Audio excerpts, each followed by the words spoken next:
Wiring ಮಾಡಕ್ ಬಂದು mould pipe ಯಾಕೆ ತಂದಿದ್ದೀನಿ ಅಂತ ಗೊತ್ತಾಗಬೇಕು ಅಂದ್ರೆ ಫುಲ್ ವಿಡಿಯೋ ನೋಡಿ. ಮಹಾಪ್ರಭುಗಳೇ ನಮಸ್ಕಾರ, ಏನ್ ಸಮಾಚಾರ? ನೆನ್ನೆ ತರಂತೆ ಇವತ್ತು ಒಂಚೂರು ಒಂದು ಎಡ್ಕೊಂಡು ಹೊರಟಿದೆ ಮೇನ್ ರೋಡ್ ಕಡೆಗೆ. ಯಾಕೆ ಅಂದ್ರೆ ನನ್ನ ಪಿಕ್ ಮಾಡಕ್ಕೆ ನಮ್ಮ DC ಅವ್ರು ಬರ್ತಿದ್ರು.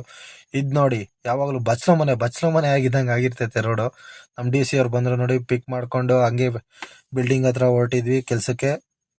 ಬಂದ್ವಿ ನೋಡಿ ಬಿಲ್ಡಿಂಗ್ ಹತ್ರ. ನೆನ್ನೆ ಮಾಡಿದ ಬಿಲ್ಡಿಂಗ್ ಅಲ್ಲ ಇನ್ನ ಕೆಲಸ ಬಾಕಿ ಇತ್ತು, ವೈರಿಂಗು ಗೊತ್ತಲ್ಲ ನಿಮ್ಗೂ. ಬಂದು ಡ್ರೆಸ್ ಚೇಂಜ್ ಮಾಡ್ಕೊಂಡು ವೈರೆಲ್ಲ ಐಟಮ್ ಎಲ್ಲ ಏನೇನು ಬೇಕೋ ಎಲ್ಲ ತಂದು ಹಾಕೊಂಡು ಕೆಲಸ ಸ್ಟಾರ್ಟ್ ಮಾಡಿದ್ವಿ. ಇದ್ದಿದ್ದು ಬಾತ್ರೂಮು ಮತ್ತು ಅಡುಗೆ ಮನೆ ಕೆಲಸ ಮಾಡಬೇಕಾಯ್ತು, ಬಟ್ ಹಾಲಲ್ಲೂ ಬಾಕಿ ಇದ್ದಿದ್ದರಿಂದ ಎಲ್ಲ ಕೆಲಸ ಮಾಡ್ಕೊಂಡ್ವಿ. ಇಲ್ಲಿ ಕಟಿಂಗ್ ಎಂತಕ್ಕೆ ಆಗ್ತಿದ್ದೀನಿ ಅಂದರೆ, ಮೊದಲು ಮಾಡಿದ್ದವರು ಅಡುಗೆ ಮನೆಗೆ ಸರ್ಕ್ಯೂಟ್ಗೆ ಪೈಪೇ ಬಿಟ್ಟಿರಲಿಲ್ಲ, ಅದಕ್ಕೋಸ್ಕರ ಫ್ಲೋರಿಂಗ್ ಹೊಡ್ಕೋಣ ಅಂತ ಹೇಳ್ಬಿಟ್ಟು ಕಟಿಂಗ್ ಹಾಕ್ಕೊಂಡ್ವಿ. ಕಟಿಂಗ್ ಹಾಕೊಂಡ್ಮೇಲೆ ಹಂಗೆ ಚಿಪ್ಪಿಂಗು ಮಾಡ್ಕೊಂಡೆ. ಚಿಪ್ಪಿಂಗ್ ಮಾಡಿಕೊಂಡು ಹಂಗೆ ಪೈಪ್ ಸೆಟ್ ಮಾಡಬೇಕಾಯಿತು. ಅದಕ್ಕೆ ಪೈಪ್ ತರೋಣ ಅಂತ ಹೊರಟೆ. ನೋಡಿ, ಪೈಪ್ ತರೋಕ್ಕೆ ಅಂತ ಹಾರ್ಡ್ವೇರ್ಗೆ ಬರಬೇಕಾಯ್ತು. ಆಲೂರಲ್ಲಿರೋ ಹಾರ್ಡ್ವೇರ್ಗೆ ಬಂದು ಐಟಮ್ ಎಲ್ಲ ನಮ್ಮ ಗಾಡಿಗೆ ಹಿಂಗೆ ಲೋಡ್ ಮಾಡ್ಕೊಂಡು ಬಿಲ್ಡಿಂಗ್ ಬಂದು ಫ್ಲೋರಿಂಗ್ ಹಾಕೇಬಿಟ್ವಿ. ಮನೆ ಒಳಗೆಲ್ಲ ವೈರಿಂಗ್ ಮುಗ್ದಿದ್ರಿಂದ ಮೈನ್ಸ್ ಹೇಳ್ಕೊಂಡ್ವಿ ಎಲ್ಲ ಒಂದು ಹತ್ರಕ್ಕೆ.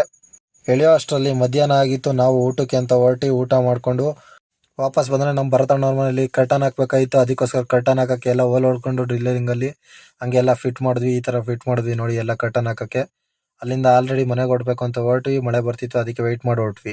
ಫುಲ್ ವಿಡಿಯೋ ಯೂಟ್ಯೂಬ್ ಚಾನಲಲ್ಲಿ ಇದೆ, ಮಿಸ್ ಮಾಡಿದೆ ನೋಡಿ. ಎಲೆಕ್ಟ್ರಿಕಲ್ ಇಂಟೀರಿಯರ್ ಡಿಸೈನ್ಸ್ ಮತ್ತು ಯಾವುದೇ ಥರದ ಬಿಲ್ಡಿಂಗ್ ವರ್ಕ್ ಇದ್ರೂ ನಮ್ಮನ್ನು ಕಾಂಟ್ಯಾಕ್ಟ್ ಮಾಡಿ. Thank you for watching the video.